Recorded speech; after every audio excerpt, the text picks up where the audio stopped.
కొబ్బరి పాలతో ఎప్పుడైనా టమోటా రైస్ చేశారా? ఎంత టేస్టీగా ఉంటుందో మాటల్లో చెప్పలేను. 10 నిమిషాల్లో మనం చేసుకోగలిగే లంచ్ బాక్స్ రెసిపీ అన్నమాట. ఉదయం హడావిడి లేకుండా దీన్నైతే చేసేసుకోవచ్చు. లంచ్ బాక్స్లో నుంచి ఒక్క ముద్ద కూడా మిగలదు, అంత టేస్టీగా ఉంటుంది. మరి దీనికోసం అయితే స్టవ్ పైన కడాయి పెట్టుకొని ఒక 2-3 టేబుల్ స్పూన్ల ఆయిల్ వేసుకొని కొన్ని బిర్యానీ స్పైసెస్ వేసుకోవాలి. షాజీరా, స్టార్ అనాస, కాస్త దాల్చిన చెక్క, లవంగాలు, ఒక బిర్యానీ ఆకు, ఇలా బిర్యానీ స్పైసెస్ కొన్ని వేసుకొని సన్నగా నిలువుగా కట్ చేసుకున్న 2 ఉల్లిపాయలను అయితే వేసేసుకోవాలి. మీరు తీసుకునే బియ్యం క్వాంటిటీని బట్టి మీరు ఈ ఉల్లిపాయలు, టమాటాలు అనేటివి తీసుకోవాలన్నమాట. ఉల్లిపాయల్ని గోల్డెన్ బ్రౌన్ కలర్ వచ్చే వరకు ఫ్రై చేసుకోవాలి. ఉల్లిపాయలు వేగడం కోసం కాస్త ఉప్పు వేసుకుని ఫ్రై చేసినట్లయితే మనకు అవి త్వరగా గోల్డెన్ బ్రౌన్ కలర్కి వస్తాయండి. తర్వాత ఒక 3-4 పచ్చిమిర్చిని అయితే ఇలా 2 భాగాలుగా కట్ చేసి వేసుకోవాలి. ఇప్పుడైతే అల్లం వెల్లుల్లి పేస్ట్ ఒక 1.5 టీ స్పూన్లు వేసాను. ఇది పచ్చివాసన పోయే వరకు ఫ్రై చేసుకోవాలి.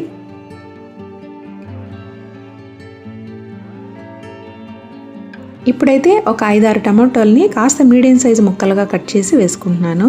టమాటోల్ని మరీ సన్నగా కట్ చేసేయకూడదు, కాస్త అక్కడక్కడ టమాటోలు తగులుతుండాలన్నమాట తినేటప్పుడు, అప్పుడే చాలా టేస్టీగా ఉంటుంది. టమాటోలు బాగా వేగడం కోసం ఇప్పుడు కాస్త ఉప్పు వేస్తున్నాను. ఇంతకుముందు కాస్త ఉల్లిపాయలు వేగడం కోసం వేసాను. ఇప్పుడు కొంచెం టమాటో ఫ్రై అవ్వడం కోసం ఉప్పు వేసి మనం ఫ్రై చేసినట్లయితే టమాటోలు త్వరగా మెత్తబడతాయి. 1 నిమిషం తర్వాత చూసినట్లయితే మనకు టమాటోలు బాగా మెత్తబడిపోయి ఉంటాయండి. ఇప్పుడు వీటిల్ని కాస్త ఒకసారి బాగా కలిపేసుకోవాలి. చూసారా, ఈ విధంగా ఫ్రై అయితే సరిపోతుంది. తర్వాత 1 టేబుల్ స్పూన్ వరకు కారం పొడి వేస్తున్నాను. ఇంకా మరొక టేబుల్ స్పూన్ ధనియాల పొడి వేస్తున్నాను. మీకు నచ్చినట్లయితే గరం మసాలా పౌడర్ కూడా వేసుకోవచ్చు. వీటిని అయితే 1 నిమిషం పాటు మూత పెట్టి మగ్గనిచ్చి తర్వాత ఒక గుప్పెడు కొత్తిమీర, ఒక గుప్పెడు పుదీనా వేసుకొని ఒక్కసారి బాగా కలిపేసుకోవాలి. తర్వాత ఇప్పుడు కొబ్బరి పాలను అయితే మనం పచ్చి కొబ్బరిని మిక్సీ జార్లో వేసుకొని ఆ నీటిని పిండి 1 గ్లాస్ వరకు వేస్తున్నాను అన్నమాట. 1 గ్లాసు నీళ్లు, 1 గ్లాసు కొబ్బరి పాలు వేసుకోవాలి. మీరు 2 గ్లాసులు బియ్యం తీసుకున్నట్లయితే 2 గ్లాసుల కొబ్బరి పాలు వేసుకుంటే టేస్ట్ బాగుంటుంది. ఇప్పుడు సాల్ట్ చెక్ చేసుకొని కొంచెం సరిపడిపోతే వేస్తున్నాను.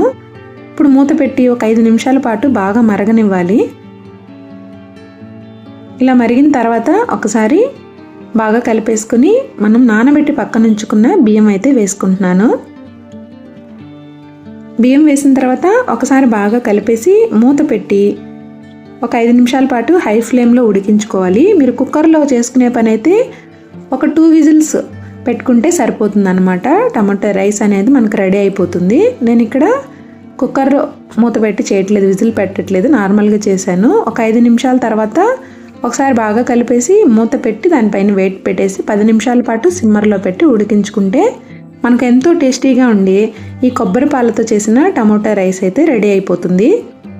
దీనికి కాంబినేషన్గా మనం గుత్తి వంకాయ కర్రీ కానీ ఎలాంటి కర్రీదైనా పర్ఫెక్ట్గా సెట్ అయిపోతుందండి. చాలా టేస్టీగా ఉంటుంది. ఈ రెసిపీని ట్రై చేసి మీకు ఎలా వచ్చిందో కామెంట్ సెక్షన్లో చెప్పడం మాత్రం మర్చిపోవద్దు. Thanks for watching.